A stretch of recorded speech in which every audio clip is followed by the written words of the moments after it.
more exciting to me when you get, a group of people who are like coming up to you and really, really excited about it, and you know it's going to be something that they're having their DVD collection and watch over and the way that I got into, like, Miller's Crossing, maybe, I don't know, but and then there are other people who walk out just, literally saying that was the worst movie I've ever seen.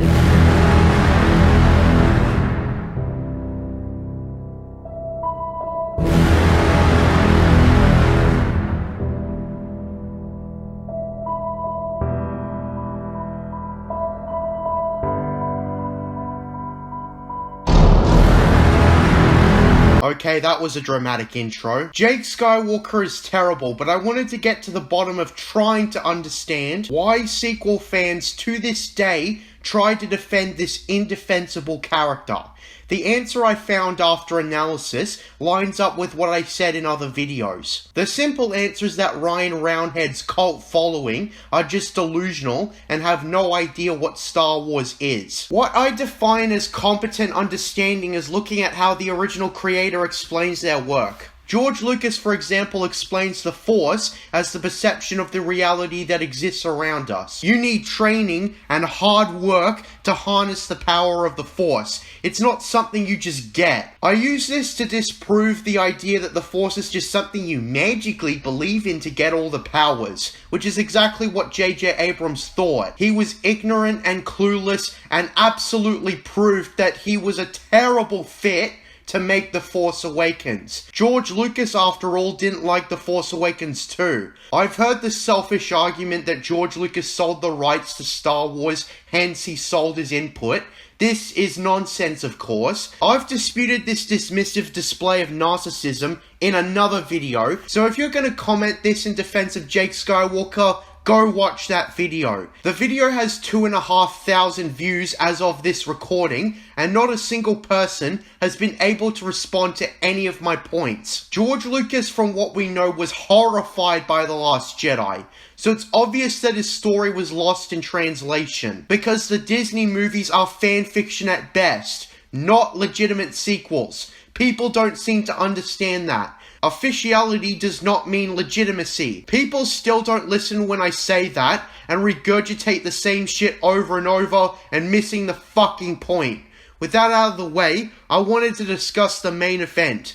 Jake Skywalker. Mark Hamill coined the name Jake in his attempts to warn us about The Last Jedi. As we all know, he actively had a spat with Ryan, expressing concern over the character he had written and told him that it wasn't the best idea to do that, which is putting it lightly. Ryan was arrogant and dismissed his concerns. The one and only defense I hear to justify a rookie not listening to a 30-year veteran in Star Wars is that Ryan Roundhead was the director and writer, Hamill was the actor, and that disagreements happen all the time with characters during production. This is utter nonsense. The main reason Mark Hamill signed on to the sequels in the first place was because he thought George Lucas's version would be the one made. Unfortunately for everyone, Disney threw his treatments out the window and cherry-picked a few of them to keep at best, but completely changed the context and did their own thing with it. This is actually one of the most important reasons why Jake Skywalker is badly written, so keep this in mind throughout the video. Mark Hamill, as the actor of Luke Skywalker, has a lot of authority in terms of understanding, which is what Ryan's cult following don't seem to understand. Unlike Harrison Ford, for example, Mark Hamill is invested in his character, just like we all are. He worked with George Lucas and worked with him for 3 movies straight. I think it's safe to say that Mark Hamill's word means a lot. He would have absolutely understood who his character was and known enough to be skeptical when Ryan Roundhead tells him he'll be playing a completely different character.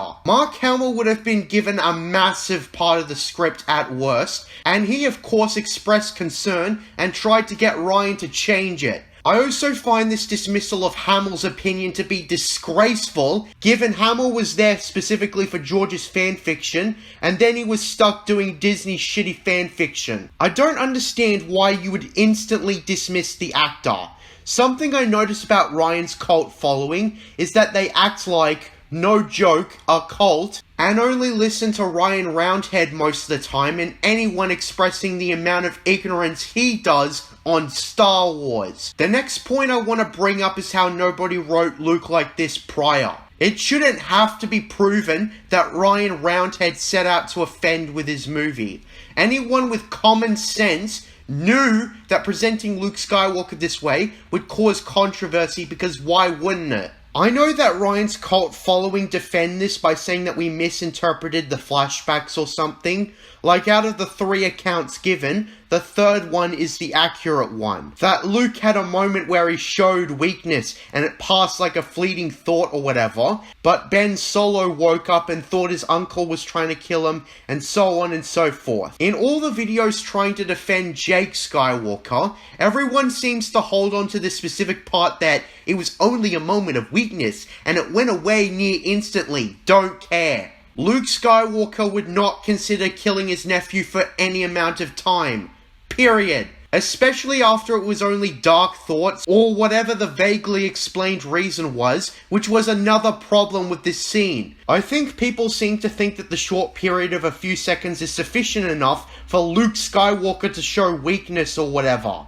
That's wrong. Luke would have been a Jedi Master for at least 2 decades, and I doubt this was the first time he came across a student who had dark thoughts, or whatever, and this is the first time he ignited his lightsaber? Yeah, right. Also, I don't understand why Luke would be that unprepared for what he would have found when he scanned Ben's head. That seems kind of incompetent, and the reason why is because Luke knew that Snoke specifically was manipulating him or whatever. In unison with the entire sequel trilogy, turns out it was Palpatine this whole time. And why Luke would underestimate the personification of the devil is beyond me. But since we know that the trilogy had no plan and they made it up as they went along without setting it up like a proper trilogy, in the context of The Force Awakens and The Last Jedi only, Snoke is supposed to be an ultra-powerful ancient being or something, right?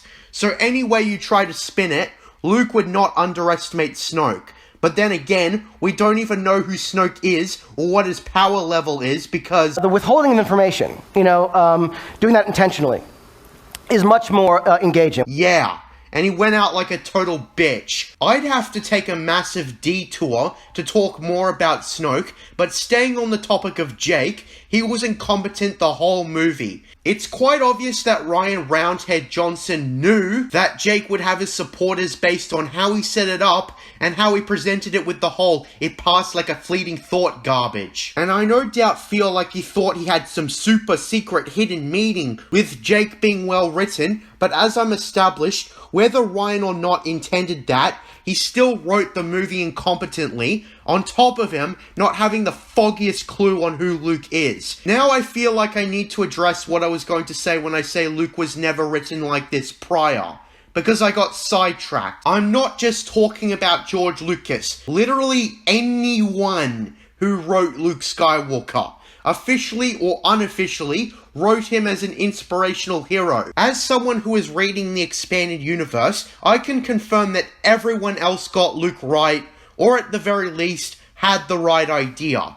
Jake Skywalker is the kind of character you come up with when you have an ulterior agenda. Again, common sense. Rian Roundhead has always expressed ignorance on Star Wars beyond who Luke Skywalker is. There's a lot of quotes in the expanded universe that absolutely shit on Jake Skywalker. Such as when Kyle Katarn is holding on to hope that his partner Jan Ors is still alive, and Luke Skywalker himself tells him, even the smallest bit of hope is enough to defeat the dark side, Kyle. I'm probably paraphrasing, I need to play the game again, but you get the point. Literally everyone else wrote Luke without causing controversy, so what argument is there with Jake being well written? That leads me to something really strange that all the Jake Skywalker defenders say that shows how much they don't care about Star Wars. I hear this idea about how Rian Johnson making Jake Skywalker pathetic makes him grounded and makes him more interesting to watch, and detests the idea of making him the mentor and pulling off incredible feats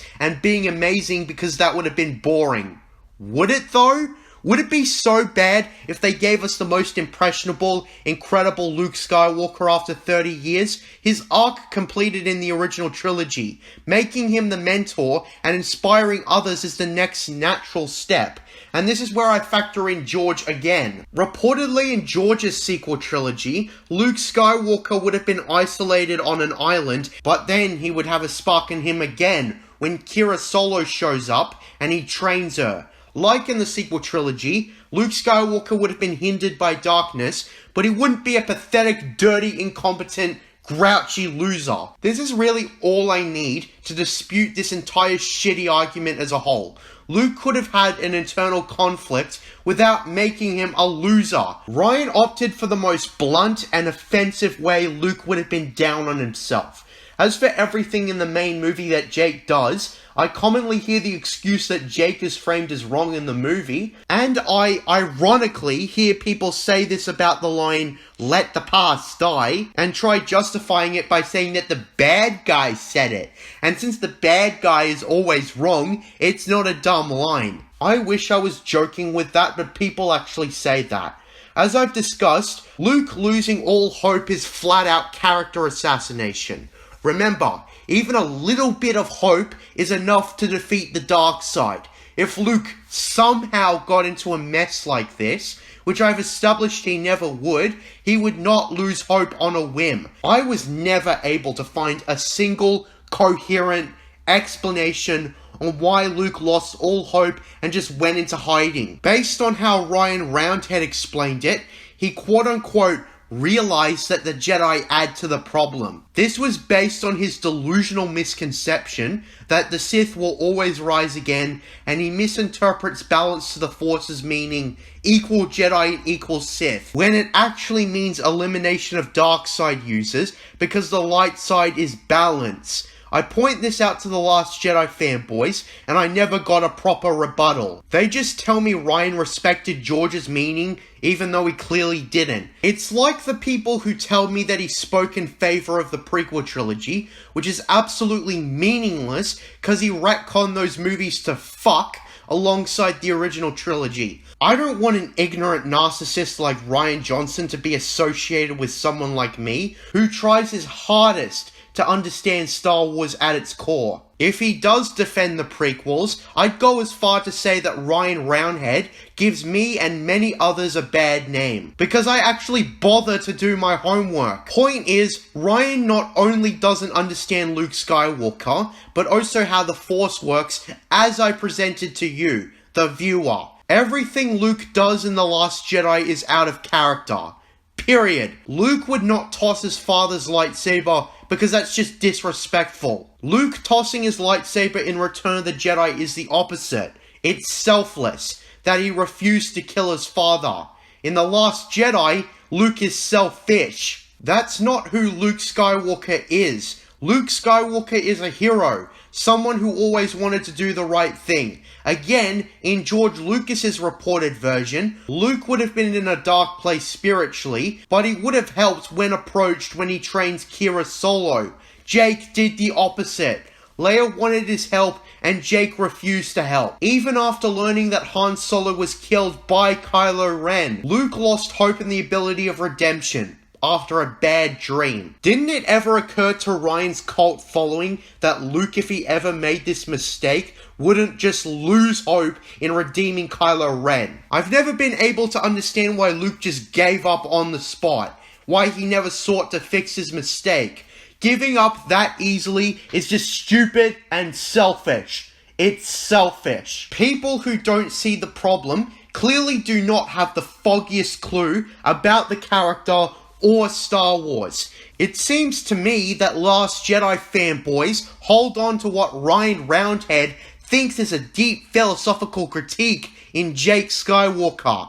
The fact that they used Luke and proceeded to misunderstand his character is the ultimate proof. Luke is an inspirational hero. Perhaps we didn't realize what Luke meant to us until he was ruined, but the idea of writing Luke like this in the first place is utterly delusional. Ryan Roundhead wanted to be different, but instead of being creative, he took a legacy character and changed him to make some pretentious critique in accordance to his themes. He could have just made up his own character. He made several new characters in The Last Jedi, and he made the movie about failure. One of those characters could have had this shit instead. That might have actually worked. Luke was not designed to be the grouchy, pathetic loser meant to shove pretentious themes up the arse, because that's just bad writing. I mean, even if he had a problem, he would maybe take a year to try and regroup. But if he made a mistake, he would try and right that wrong. So right there, we had a fundamental difference. Rian Johnson did not create Luke Skywalker. And on top of that, he did not understand Luke Skywalker. Again, he has commonly expressed ignorance on everything regarding Star Wars so many times. That is what Ryan Roundhead's cult following don't understand. Rian Johnson made a Star Wars movie. That does not mean he understands Star Wars. Also, again, it's a case of people thinking officiality means legitimacy.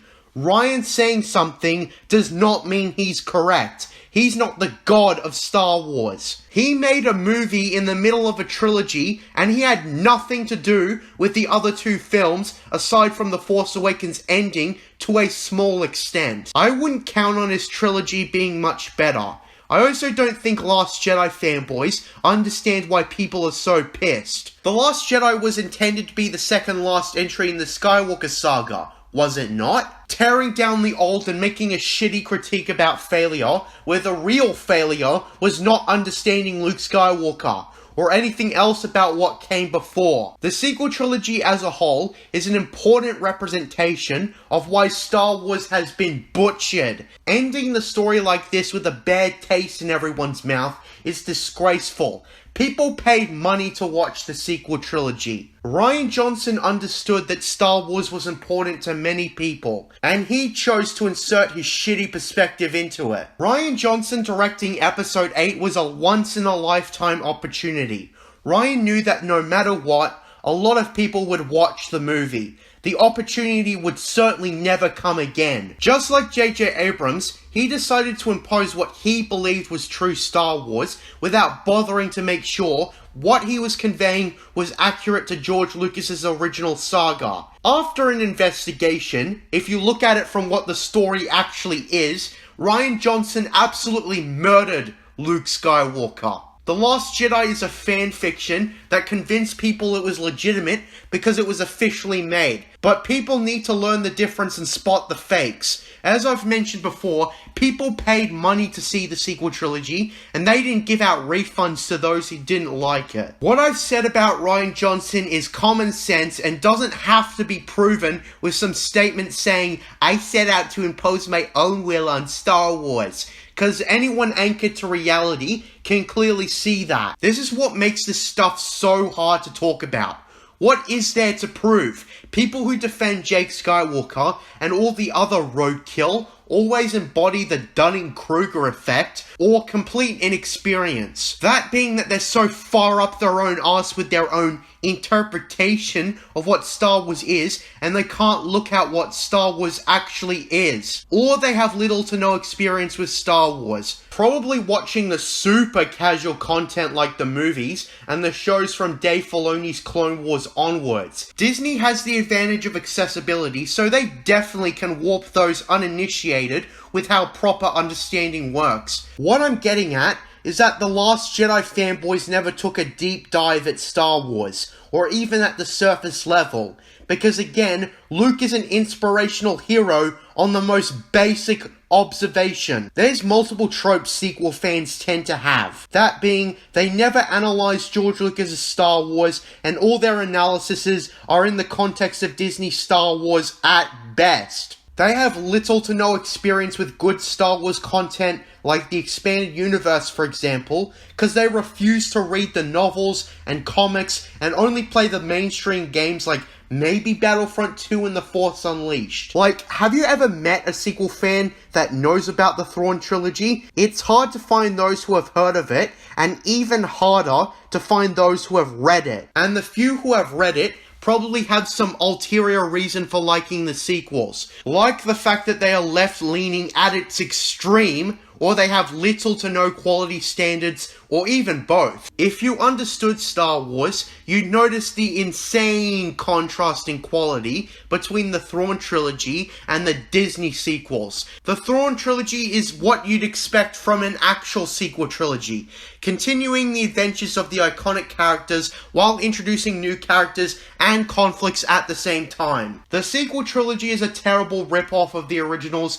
that reset the status quo to Empire vs. Rebels and killed off the legacy characters. Nobody would have made the sequel trilogy like this if it was the 90s. Disney has ulterior motives to the shit they make nowadays. They failed to understand Star Wars, and we all paid the price for it. Perhaps something like The Last Jedi opened people's eyes to what was good versus bad Star Wars, but that's hardly a compliment. Conclusion: Jake Skywalker is indefensible, and it's delusional to defend said character. You either have to be completely unaware of basic Star Wars, or eat up what's official because they say it's legitimate without question. Even then, it's easy to tell Jake is terrible. Ryan's cult following like it because it's artsy. That's it. It lines up with the rest of The Last Jedi. Style with no substance. He's atrocious, end of story. I'm JJ Plagiarisms. And until next time, what are stories for mystery boxes? Water was